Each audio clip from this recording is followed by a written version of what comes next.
It pisses me off when people don't actually understand my video. Let me try to be as concise as I can in regards to this. I'm going to borrow from the words of the former president of Nigeria, President Goodluck Jonathan. He said that it's easy to wake a man that is sleeping, but it's very hard or almost impossible for you to wake a man that is pretending to sleep. So I want to bring this to your notice. What is happening in Nigeria at the moment, and to be more specific, in northern Nigeria, do you think it should be likened to a man that is sleeping or a man that is pretending to be sleeping? A question. But well, in my own opinion, it can be likened to a man that is pretending to be sleeping. And what are my reasons? I want you to watch this so that you will see my reasons. This Boko Haram issue started since 2012, and I was in the military intelligence that time.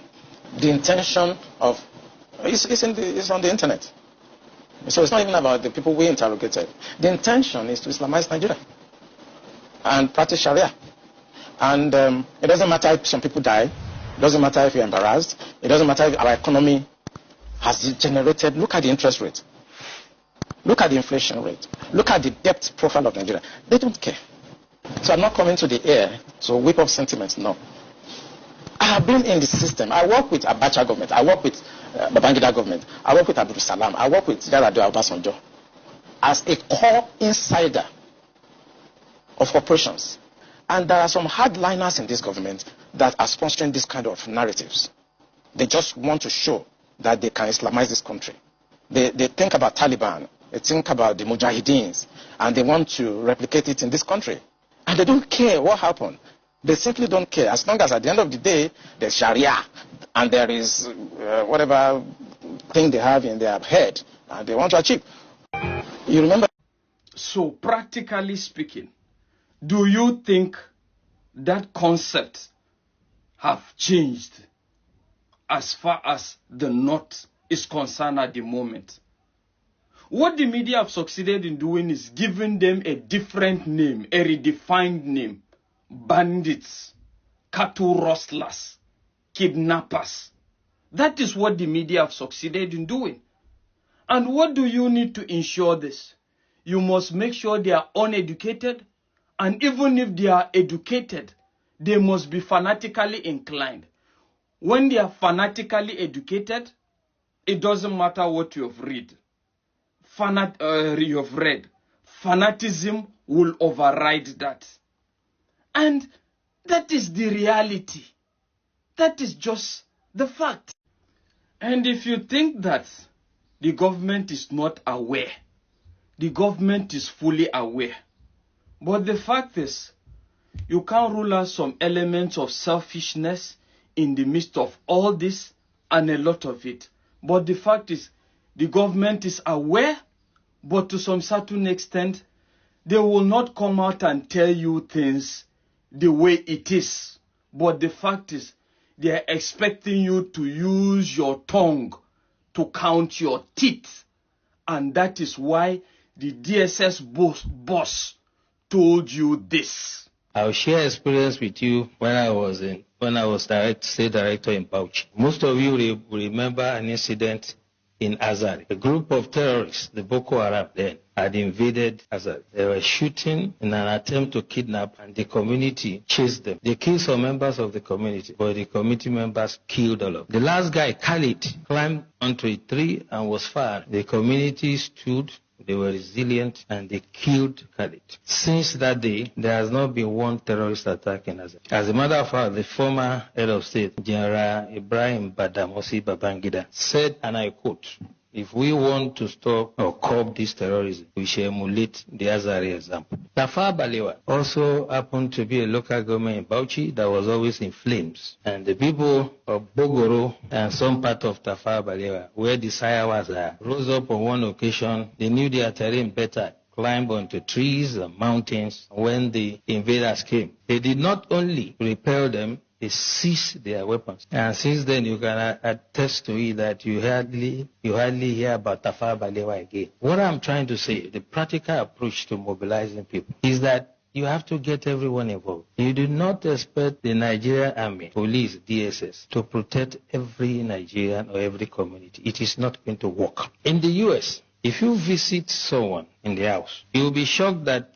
when the guy hears a police siren, he will just pull his drawer, bring out his gun and keep it. So one of my hosts did that, and I asked him, why are you putting gun here? He said, well, if they are chasing someone and he enters my house, I'll shoot him first. And that is the layer we have to start thinking about. How? So what am I trying to say? In regards security, it's up to you, it's up to a community to actually phantom a way of dealing with that while you wait for the federal government. But what do you have in Nigeria? I've seen communities where even to contribute 500 naira levy for security, to pay their own local security, it's a problem. You are still waiting on the government. You are still waiting on the government to solve all your problems. You have a lot of jobless youths that are in that community that are looking for a job. But the fact is, when it comes to protecting your community, you prefer them to do a free job. And that is why you have a lot of millionaires, a lot of billionaires in a community. But you get to see that they are being ravaged by this insecurity, and all they do is come to newspaper and push the blame game.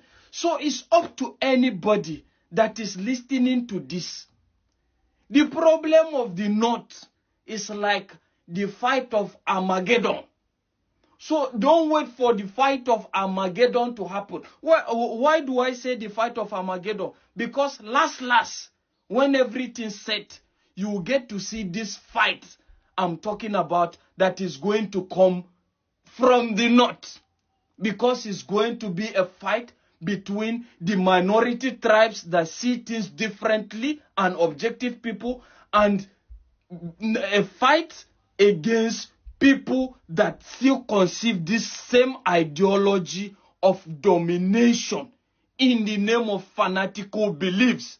That is what I'm saying. Do you get my message?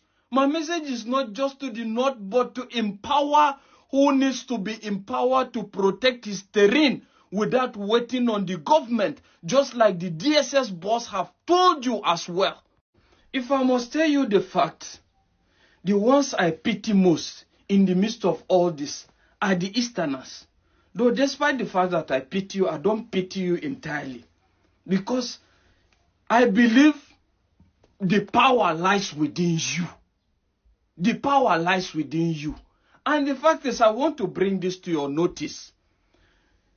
In as much as there's marginalization, you complain of marginalization, but marginalization cannot be proven on paper, because there's nothing that can be proven on paper. Because the way you are complaining about marginalization is the same way even the minority in the Northerners are actually marginalized, but they cannot speak. But why I say I can't pity you is the fact that you have the power. You are productive. You have the means. You are very productive. You have a lot of millionaires and billionaires within you. What is your investment in terms of security? A lot of atrocities happen, and your billionaires and your millionaires cannot even come out and speak. They cannot come out and speak. And what is their investment in terms of security? So little. Are you waiting on the federal government to do that for you? You are joking. You have all the power. First of all, industrialize, number one. Secondly, invest heavily in security. Invest heavily in security. I don't